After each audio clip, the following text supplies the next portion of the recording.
Hi guys, did you know that you can actually ask for affection in a romantic situation and still be a leader? It's difficult because historically we're taught to rely on body language cues. Now, this is the part for the able bodied community that they need to realize.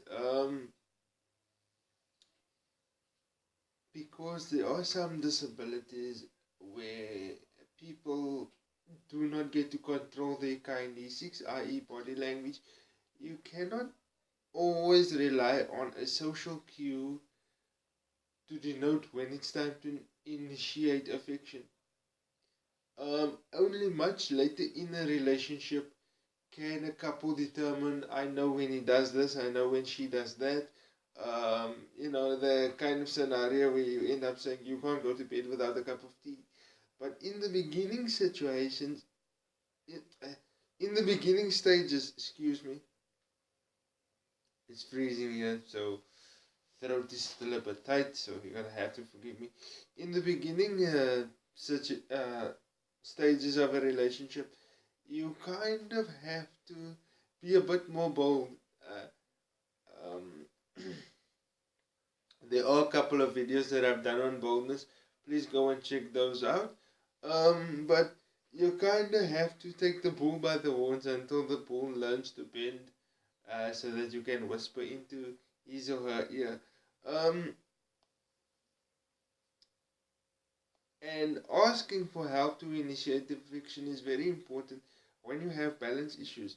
I remember wanting to kiss a friend very, very badly, and I had to ask her, "Can I do something naughty? Can I do something naughty?" And she realized, and she says, "Yes, you have a desire to kiss me." But now, added to this, I also have balance issues. So what then happens is I had to grip onto the back of her wheelchair and then lean in for a kiss. Um, yeah. And then the second time, because somebody who was keeping watch kept the guy at bay long enough, the second time it happened, I approached her from behind and then I just pulled her neck back gently. Um, But yeah, so effectively what I'm telling you is find that balance point. Don't be afraid to ask or initiate affection verbally. Find that balance point that works for the both of you as long as you both are physically comfortable. Remember, um, keep the breath fresh, as fresh as it can go. Even if you have to discreetly go to the bathroom and rinse your mouth out because you've been drinking or you've eaten meat or whatever the case, keep that breath fresh if you can. Go to the dentist as often as you can. If you are lucky enough to be working, evacuate that bowel, because if you don't evacuate that bowel, the breath is also going to be affected, and also you're not going to enjoy your meal. Remember, we talked about, we did a video on farting, and if you have drunk and eaten and you've not evacuated your bowel, when the gases build up in you, it's gonna look like you've just become very drunk. Meanwhile, you've only had 3, 4 beers. You know what I'm saying? And you don't want to be the oak that needs to be rushed home because you vomited over somebody's lounge.